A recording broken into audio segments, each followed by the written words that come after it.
Van der Waals समीकरण। ठीक है, अब देखो इसमें टॉपिक्स जो हैं आपके तीन आते हैं क्वेश्चन से। नंबर वन क्या है हमारा, क्या है वंडरवाल समीकरण। उसमें दूसरे नंबर पे क्या आएगा, इसकी व्युत्पत्ति, और तीसरे नंबर पे क्या आएगा हमारा, इसकी सीमाएं। ठीक है, अब देखो वंडरवाल समीकरण जो है, इसे वंडरवाल्स ने 1873, ये मल्टीपल चॉइस क्वेश्चन है, इसको थोड़ा ध्यान दीजिएगा। ठीक है, 1873 में अंतरा आणविक आकर्षण बल, जो हमारे दो अणु होते हैं, जैसे O2 हो गया, Cl2 हो गया, तो इन सब के बीच में परस्पर आकर्षण बल होता है ना, तो वही अंतरा आणविक आकर्षण बल और अणुओं द्वारा घेरे गए आयतन के दोषों को ध्यान में रखकर बनाया गया। ठीक है, जिसे आदर्श गैस समीकरण में संशोधन किया, बाद में इसे हमने क्या कहा, वंडरवाल समीकरण। ठीक है, क्या था कि 1873 में वंडरवाल्स ने अंतर आणविक आकर्षण बल और अणुओं द्वारा घेरे गए आयतन के दोषों को ध्यान में रखकर और आदर्श गैस समीकरण में क्या किया, संशोधन किया, जिसके फलस्वरूप उन्हें एक समीकरण प्राप्त हुआ जिसे क्या कहा गया, वंडरवाल समीकरण। देखो मोस्टली जितने भी समीकरण होते हैं ना, जिसने उन्हें क्रिएट किया होता है उन्हीं के नाम पे होता है, तो वंडरवाल्स ने इसको क्रिएट किया था, इसीलिए वंडरवाल समीकरण इसका नाम रखा गया। ठीक, अब देखो इसमें टॉपिक्स आते हैं आपके, वैसे तो आपके आएंगे इसमें 4 टॉपिक, बट मैंने मोस्टली अभी 2 ही लिखा हुआ है। ठीक है, जिसमें देखो आपको पढ़ना क्या है, नंबर 1 वंडरवाल समीकरण, ये चीज तो आपको पहले ही मैंने बता दिया, और नंबर 2 है क्या, वंडरवाल समीकरण की व्युत्पत्ति। अब इसके बाद एक टॉपिक आपका और भी होगा इसमें कि वंडरवाल समीकरण के जो महत्वपूर्ण बिंदु होते हैं वो, एंड लास्ट में कई बार पूछ लेता है कि वंडरवाल समीकरण की जो सीमाएं हैं वो क्या क्या है। ठीक है, तो 4 है, बट मैंने इसमें 2 ही बताया हुआ है। अब जैसे कि हमको पहले पता है कि मैंने यहाँ पे कहा था कि वंडरवाल्स ने क्या किया था, 1873 में जो सिद्धांत दिए गए जैसे बॉयल का, चार्ल्स का और आदर्श गैस समीकरण, इन सब में क्या किया था उन्होंने, संशोधन किया था ना। तो जो संशोधन किया था उन्होंने, उसमें 2 टॉपिक थे, जो संशोधन थे उसमें 2 टॉपिक थे। नंबर 1 किसमें संशोधन किया था उन्होंने, आयतन में। ठीक है, और दूसरा संशोधन उन्होंने किस पे किया था, प्रेशर, मतलब दाब पे। ठीक है, संशोधन किसमें किए थे इन्होंने, किसके आधार मानकर, एक आयतन में संशोधन किया था और एक क्या किया था, दाब में किया था। उसके बाद क्या था कि जो इनकी मोस्टली हम डिफिनीशन पढ़ते हैं, आप इसको डिफिनीशन भी मान सकते हैं। ठीक है, इसमें डिफिनीशन का क्या था कि वंडरवाल समीकरण का वास्तविक, ठीक है, वंडरवाल जो समीकरण है वो वास्तविक गैसों द्वारा और ताप की विस्तृत सीमा का पालन किया जाता है। वंडरवाल गैस समीकरण में क्या होता है कि इसमें गैसों का ताप और दाब का विस्तृत सीमा पर पालन किया जाता है, मतलब एक निश्चित विस्तारवादी सीमा पर पालन किया जाता है। ठीक है, हमको पता है कोई भी समीकरण होता है तो हमने कई बार पढ़ा है वायल्स में भी कि गैस व आयतन होते हैं, दाब होते हैं, ऐसे होते हैं ना। तो उसी तरह इसमें क्या होता है कि वंडरवाल्स का जो समीकरण था उसमें वास्तविक गैसों द्वारा ताप और दाब का विस्तृत सीमा पर पालन किया जाता है, इसलिए इस समीकरण को हम वास्तविक गैसों का अवस्था समीकरण भी कहते हैं। ये पॉइंटेबल चीज है, कई बार आपको कंफ्यूज करने के लिए पूछ लेता है कि वंडरवाल्स के स्थान पे ऐसे पूछ लेगा कि वास्तविक गैसों का अवस्था समीकरण क्या है, तो याद रखे रहना वास्तविक गैसों का अवस्था समीकरण ये हमारा क्या होगा, वंडरवाल्स समीकरण है। ठीक है, अब जैसे कि हमको पता है कि जो हमारे मोल होते हैं उन्हीं के आधार पर लिए, तो इनका समीकरण जो था वो क्या था, इन्होंने n मोल के लिए समीकरण दिया था, गैसों के किस मोल के लिए, n मोल के लिए, क्योंकि हमने यहाँ पे कोई माना तो है नहीं कि कितने मोल है, 2 मोल है, 3 मोल है कि 4 मोल है। ठीक है, ये डिफिनीशन है, इसीलिए हम इसमें कुछ नहीं किए। तो यहाँ पे हमने क्या माना है, n मोल। अब मोलो आपको पता है, मोलो बराबर क्या होता है, मोलो की संख्या बराबर होता है पदार्थ का भार बटे अणुभार, और 1 मोल मैंने पहले ही क्लियर कर दिया है, तो वो चीज आपको पहले पता है। ठीक, अब देखो गैसों के n मोलों के लिए इनका समीकरण क्या था, यही मेन समीकरण है, क्या था कि P प्लस N2A, इसको आप AN2 भी लिख सकते हो। ठीक है, स्क्वायर जो है आपका P plus N square A upon V square, फिर माइनस, फिर ब्रैकेट में V माइनस NB, ये N है। ठीक है, V माइनस NB ब्रैकेट बंद इज इक्वल टू NRT। अब अगर ध्यान दोगे आप लोग ना, तो आप लोग एक सूत्र पढ़े थे आदर्श गैस समीकरण का, PV is equal to NRT। ठीक है, अब देखो NRT तो अपने स्थान पर ही है, एनआरटी अपने स्थान पर है, लेकिन अब ध्यान देने वाली बात यह है कि यहाँ पे प्रेशर पी के स्थान पे क्या आ गया है, ये, और हमारा क्या है वी के स्थान पे क्या आ गया है, ये। ठीक है, अभी चेंजिंग कैसी हुई यही चीज आपको पढ़ना है, और इसी से हम क्या करेंगे, वंडरवाल समीकरण की जो व्युत्पत्ति है उसके बारे में। अब पहले ये दोनों टॉपिक समझ लो, ये है क्या, यहाँ पे ये जो लिखा गया है ये क्या है, आणविक आकर्षण के लिए दाब संशोधन। ठीक है, आणविक आकर्षण के लिए दाब का संशोधन, मतलब जो हमारा क्या, दाब P। ठीक है, और V भी मैंने क्या बताया, ये क्या है, नियत आकार में अणुओं के लिए आयतन का संशोधन। ठीक है, नियत आकार में अणुओं के लिए आयतन का संशोधन। ठीक है, तो देखो अब यहाँ पे बारी आती है वंडरवाल समीकरण की व्युत्पत्ति कैसे होती है। ठीक है, तो जैसे कि मैंने पहले ही बताया था कि 1873 में इन्होंने आदर्श गैस समीकरण के मतलब जो नियम ताप और आयतन थे इनमें संशोधन किया था। तो पहले हम देखते हैं कि इन्होंने आयतन का संशोधन क्या किया था, और उससे पहले तुम ये समझ लो कि ए और बी है क्या। ठीक है, जैसे मैंने ये जो सूत्र लिखा है इसमें यहाँ पे है ना ए है, यहाँ पे हमारा बी है, तो ये ए बी है क्या।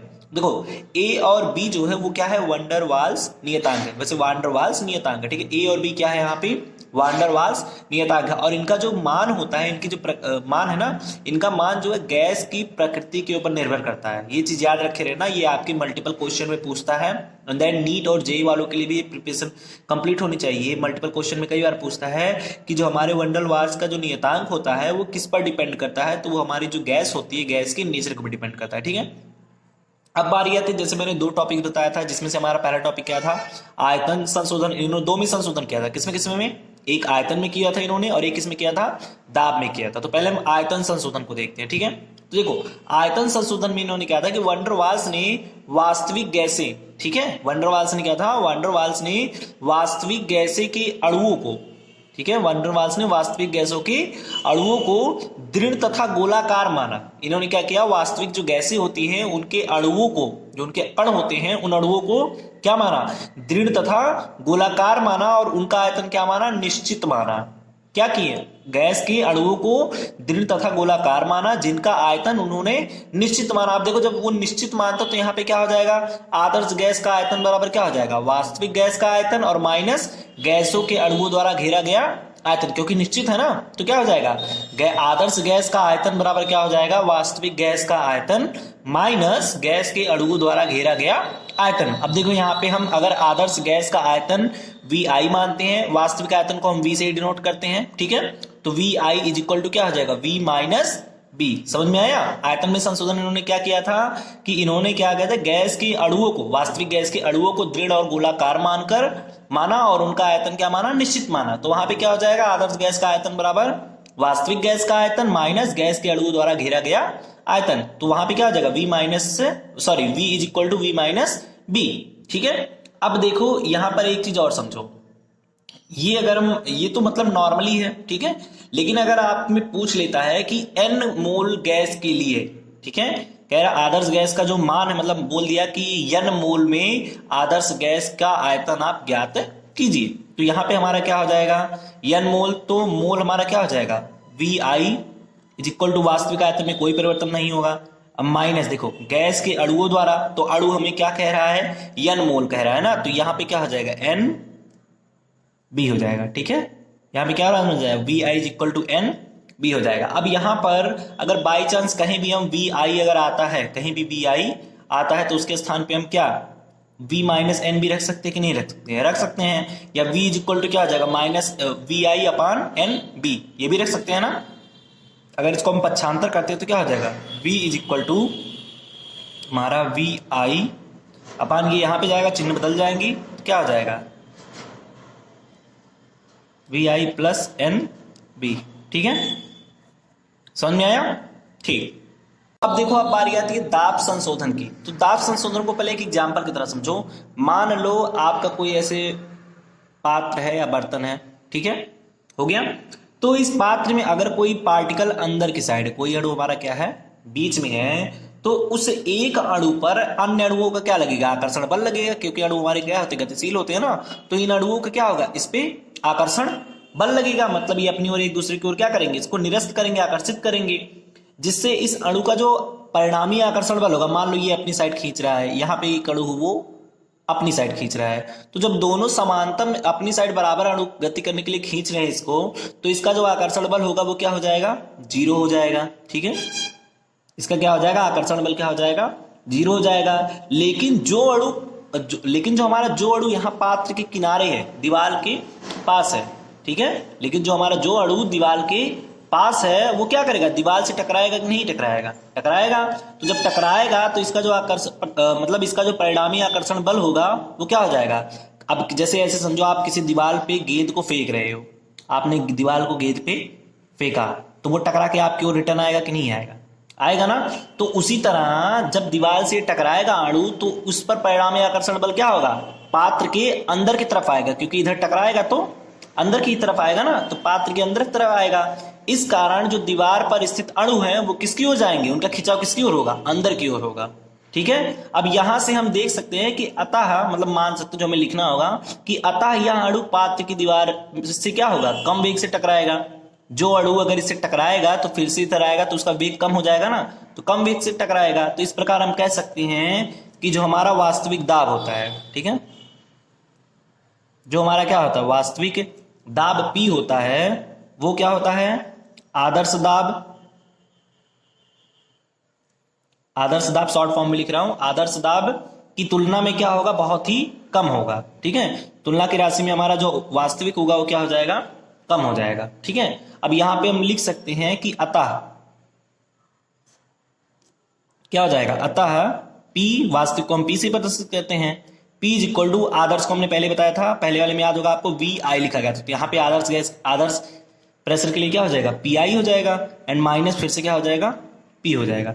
अब इसको अगर हम पक्षांतर करते हैं, आदर्श गैस मतलब पुराने समीकरण VI के आधार पर लिखते हैं, तो क्या हो जाएगा, PI is equal to P plus P, यही तो होगा। अब यहाँ पे ये चीज याद रखे रहना, जो P है ना वो हमारा क्या है, दाब संशोधन है। ठीक है, क्या है हमारा, दाब संशोधन है। ठीक है, ठीक है। अब एक चीज और समझो, मान लो जो गैस अणु दीवार पर है, ठीक है, मतलब जो टकरा रहे हैं, ये वाला हमारा, ठीक है, ये हो गया, और जो यहाँ पे खिंचाव उत्पन्न कर रहे हैं, खिंचाव उत्पन्न कर रहे हैं, तो जो गैस का जो घनत्व होगा वो क्या होगा, इन अणुओं के ऊपर तो डिपेंड करेगा। तो यहाँ पे हम क्या कर सकते हैं, P प्रोपोर्शनल P करेंगे।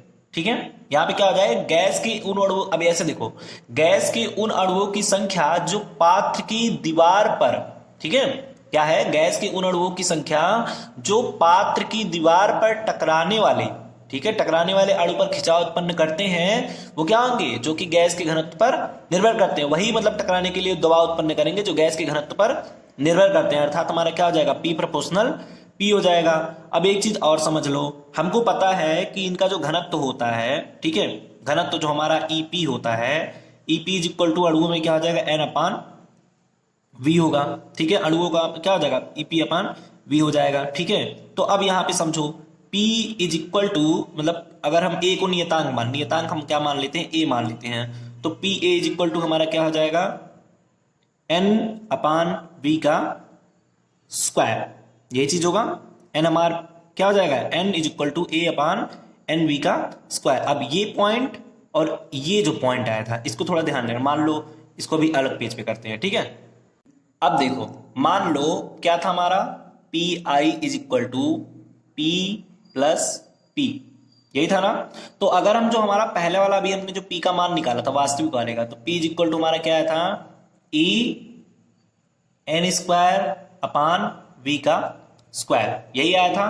तो इस वाले p का मान हम यहाँ पे रख सकते हैं कि नहीं, रख सकते हैं। तो जब यहाँ पे रखेंगे तो हमारा क्या हो जाएगा, P I is equal to P plus A N square and upon V square, हो गया।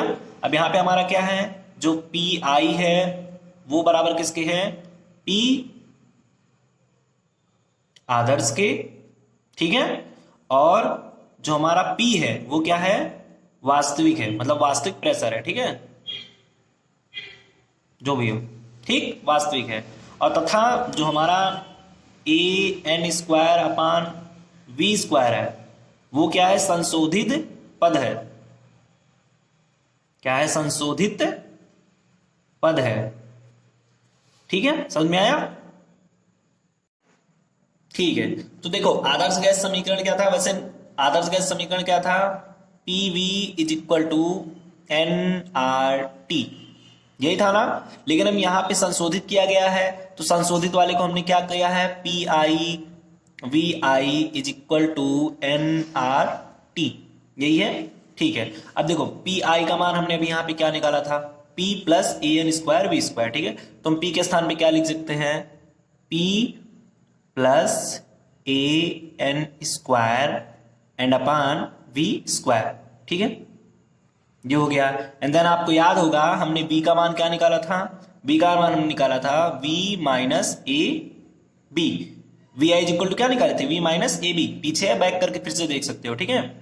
इज इक्वल टू, अब ये बराबर किसके हो जाएगा, एन आर टी के। समझ में आया, जो हमारा ये वंडरवाल्स का समीकरण है वह कैसे है। अब यहाँ पे एन को पता है आपको, एन क्या है, वंडरवाल एन जो है, एन मोल के लिए वंडरवाल समीकरण अगर हम मान लेते हैं एक है, ठीक है, एन मोल के लिए वंडरवाल समीकरण हम क्या मान लेते हैं, एक है, तो हमारे यहाँ पे क्या हो जाएगा, सिर्फ बचेगा P प्लस एन, एक है तो एक का स्क्वायर करेंगे कितना आएगा, एक ही आएगा, तो P A upon V square हो जाएगा, ठीक है। एंड यहाँ पे क्या हो जाएगा, v माइनस ए बी रहेगा ही, इज इक्वल टू यहाँ पे भी n का मान एक हो जाएगा, तो क्या हो जाएगा, केवल आर टी, ठीक है। तो वंडरवाल समीकरण समझ में आया कैसे कैसे क्या हुआ। अगर फिर से डाउट है तो आप फिर से उसको पूछो, देन बैक करके समझो, नहीं समझ में आता तो फिर से बताएंगे, ठीक है।